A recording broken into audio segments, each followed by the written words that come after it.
Ashok Kumar Mohanty, Vijayalakshmi Sunil proprietor. ଆପଣ କଣ ଆଜିର ନିର୍ବାଚନରେ କଣ ସଭାପତି ପଦରେ ଆଶିଷ ତିଆରି କରିବା ଦୀର୍ଘ 20 ବର୍ଷ ଆଶିଷ ଏଇ bill rice mill founder main founder Ashok Mohanty ଆଉ ମୋର ବନ୍ଧୁ ଆଡଭୋକେଟ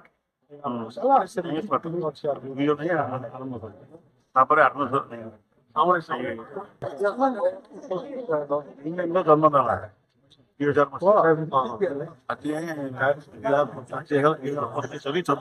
ଆଜି ନୂଆ ବର୍ଷ ନିର୍ବାଚନ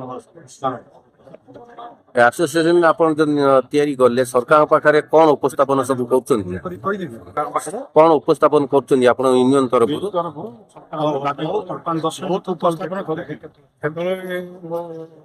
ହାତରେ ସେମିତି କିଛି କ୍ଷମତା ନଥିଲା, ତଥାପି ମୁଁ ମିଲର ମାନଙ୍କ ପାଇଁ ଲଢ଼େଇ କରୁଛି।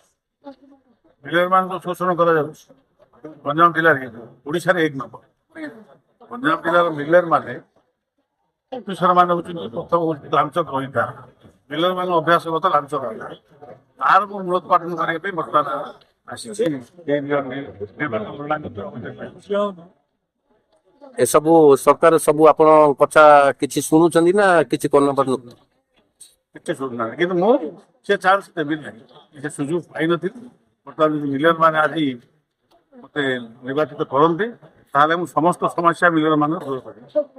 ଆଜି ଜିଲ୍ଲାରେ ଓଡ଼ିଶାରେ ଆମର 1400 ମିଲ୍ ଅଛି, ତା ଭିତରୁ ଗଞ୍ଜାମ ଜିଲ୍ଲାର 400 ମିଲ୍। ଏ 400 ମିଲ୍ ଯୋଉ ଶୋଷଣ କରାଯାଉଛି ଗଞ୍ଜାମ ଜିଲ୍ଲାରେ, ଏ ଓଡ଼ିଶାରେ ପ୍ରଥମ। ଓଡ଼ିଶାରେ ପ୍ରଥମ। ଆମ ପଡ଼ୋଶୀ ନୟାଗଡ଼ ଜିଲ୍ଲାରେ ଅତି କମରେ ଖର୍ଚ୍ଚ ହଉଛି, ଅତି କମରେ ଖର୍ଚ୍ଚ ଆଲୋଡିଂ ହେଇଯାଉଛି, କିନ୍ତୁ ଏଠି ତୃଣମୂଳ ସ୍ତରରୁ